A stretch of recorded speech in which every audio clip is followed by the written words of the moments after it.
While we have to scratch our heads over the conspiracy that Marxism is being spread by big corporations like Facebook and Amazon, so-called corporate communism has nevertheless entered the public discourse. In fact, right-wing supporters actively promote the idea of corporate communism as part of cultural Marxism in the US. Prominent Republicans espouse this concept whenever they need to attack the platforms of capitalist monopolies.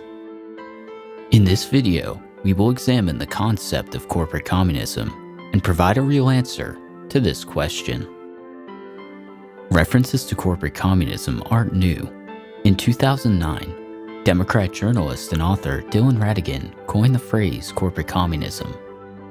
Ratigan defines communism as an economic system that allows a small group of people to control society's resources. At the same time, it restricts freedom and competition. US politicians such as Marjorie Taylor Greene have made reference to the concept. It's coming from private companies, so I have a term for that. I call it corporate communism.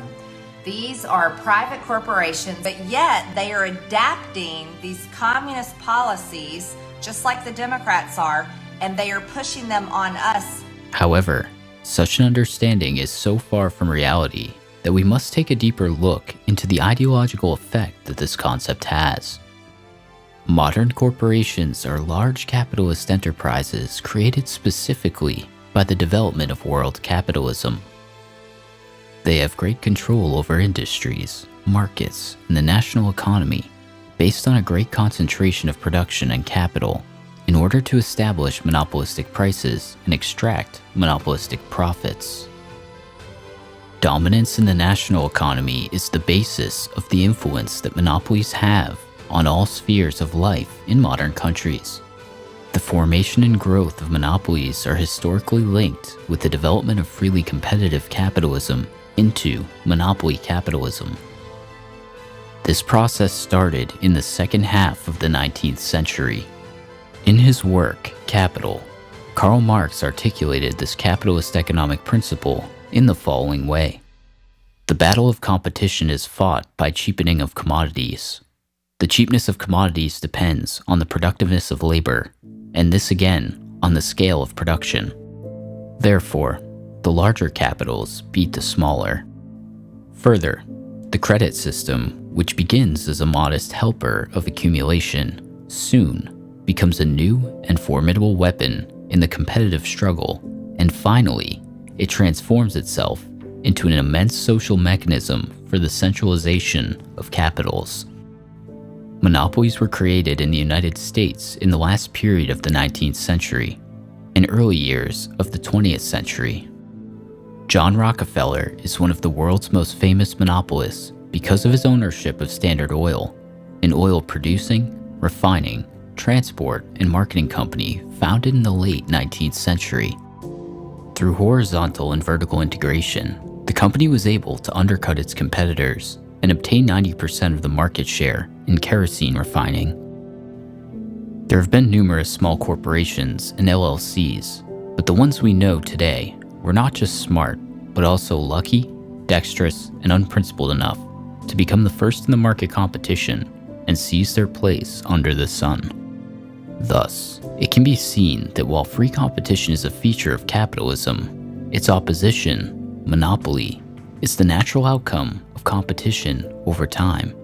Lenin states, "Free competition is the basic feature of capitalism and of commodity production generally. Monopoly is the exact opposite of free competition, but we have seen the latter being transformed into monopoly before our eyes, creating large-scale industry and forcing out small industry, replacing large-scale by still larger-scale industry, and carrying concentration of production and capital to the point where out of it has grown and is growing monopoly." This transformation of competition into monopoly is one of the most important, if not the most important, phenomena of modern capitalist economy. Capitalist enterprise requires stable and predictable labor, social, and economic conditions in order for capitalist economy to survive.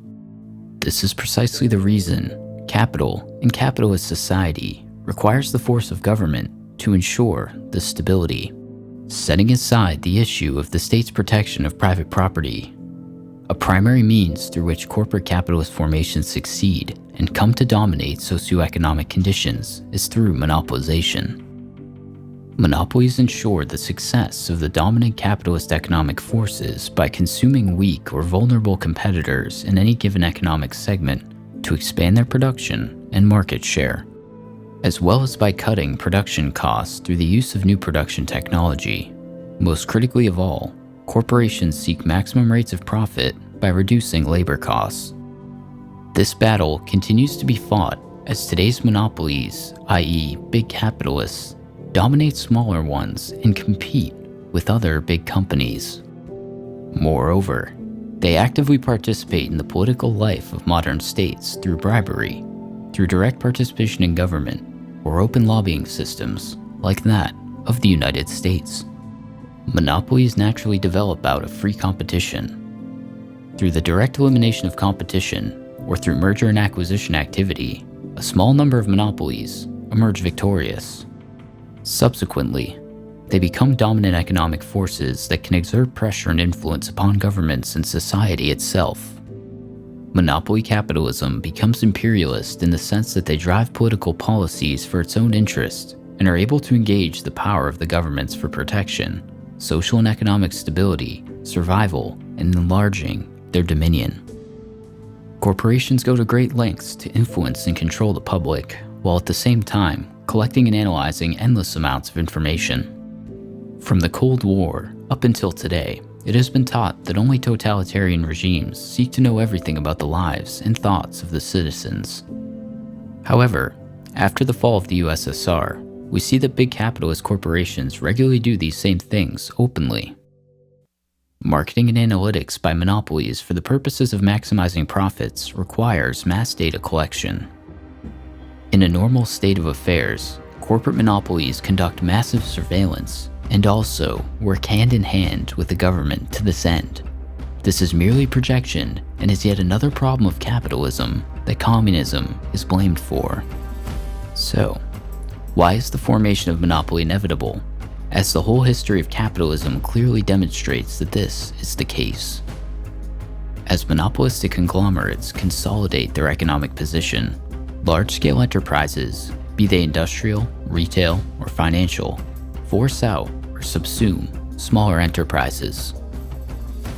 As these monopolies consolidate, their influence over all economic and political life increases, even to the point of the merging, intermingling, and support of national governments for the purposes of economic control and protection.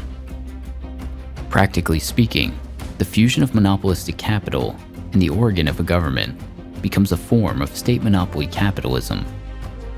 Because corporations, by way of monopolies, assume authoritarian proportions of economic, political, and social control, small-scale owners and the working classes feel intensely victimized. Political and economic disempowerment, alienation, and a loss of social status turn them against the corporations who are advancing the current changes in their conditions. The small capitalist yearns for a bygone era of free competition devoid of crony capitalism's monopolistic dominance. So, if monopoly capitalism is behind the worsening standards of life for most people, why are we left in this atmosphere of anti-communism? There are several factors to consider here. Corporate influence and domination in political and economic life is easily visible and well understood, yet a lack of workers' power, the perpetuation of massive anti-communist propaganda campaigns through the American educational system, propaganda organs of bourgeois government and media for the last 70 years, and the ideological domination of a petty bourgeois history of the United States have all led to a strange yet predictable outcome. Communism is blamed for the problems of capitalism. Capitalist apologists are faced with the objective deficiencies that stem from the enrichment of a small class of oligarchs, which is characteristic of monopoly capitalism. To these individuals, the problems of modern society and the enrichment of the few are not the result of capitalist development, but rather that capitalism has been corrupted by monopolistic tendencies. However, We can see in history that monopolies emerge under capitalism and operate according to the rules of the market, i.e., the rules of capitalism. In the US, legislation has already been passed to limit the tendency towards monopolization, like the Sherman Antitrust Act, which resulted in the dissolution of Standard Oil. Given time and market competition, a monopoly re-emerged under a different name, ExxonMobil. Big corporations are a true symbol of one of the fundamental contradictions of the modern world, between the social nature of production and the private nature of appropriation. Funnily enough, there is a kernel of truth in the conservative fable. Corporations prepare the basis for socialism by uniting workers in a single industrial complex and advancing technological progress. Lenin clearly pointed to this paradox, which turns out to be a logical conclusion. What is the state? It is an organization of the ruling class. If a huge capitalist undertaking becomes a monopoly, it means that it serves the whole nation. If it has become a state monopoly, it means that the state directs the whole undertaking. In whose interest? Either in the interest of the landowners and capitalists, in which case we have not a revolutionary democratic, but a reactionary bureaucratic state, an imperialist republic. Or in the interest of revolutionary democracy, and then it is a step towards socialism. For socialism is merely the next step forward from state capitalist monopoly, or in other words, socialism is merely state capitalist monopoly, which is made to serve the interests of the whole people, and has to that extent ceased to be capitalist monopoly. Lenin described the historical transition from the stage of free competition to monopoly capitalism, whose result is an immense increase in the socialization of production. Monopolists, under the pressure of competition, unconsciously increase the socialization of production due to the benefits received from monopolization. Monopolies increase their control over raw materials, labor, and can engage in systematic price cutting to ruin firms that refuse to submit to them. There is no contradiction to be found when considering the willingness of private capitalistically organized firms to increase the socialization of production, thus laying the foundations for socialism. However, this does not mean that monopolies can evolve into socialism themselves. Joseph Stalin wrote, "The domination of finance capital in the advanced capitalist countries, the export of capital to the sources of raw materials, the omnipotence of a financial oligarchy, which is the result of the domination of finance capital. All this reveals the grossly parasitic character of monopolistic capitalism, makes the yoke of the capitalist trusts and syndicates 100 times more burdensome, intensifies the indignation of the working class with the foundations of capitalism, and brings the masses to the proletarian revolution as their only salvation."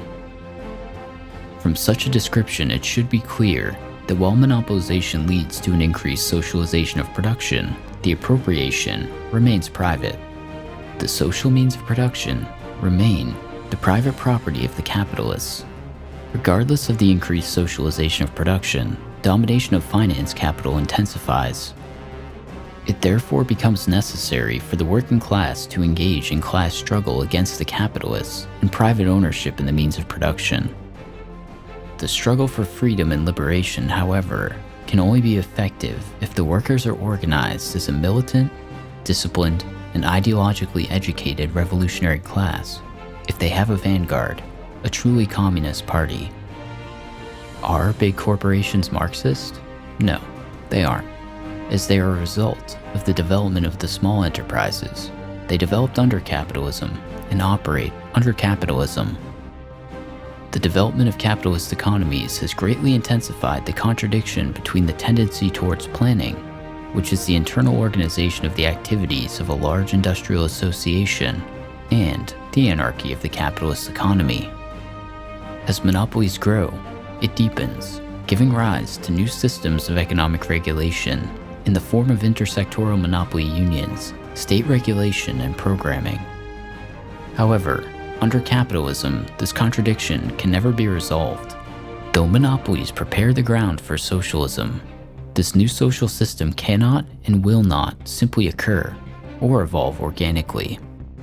It is necessary for the working class, the truly revolutionary class, to learn and organize a party of its own interests, to seize the means of production and liberate itself from the contradictions of capitalism. Stay tuned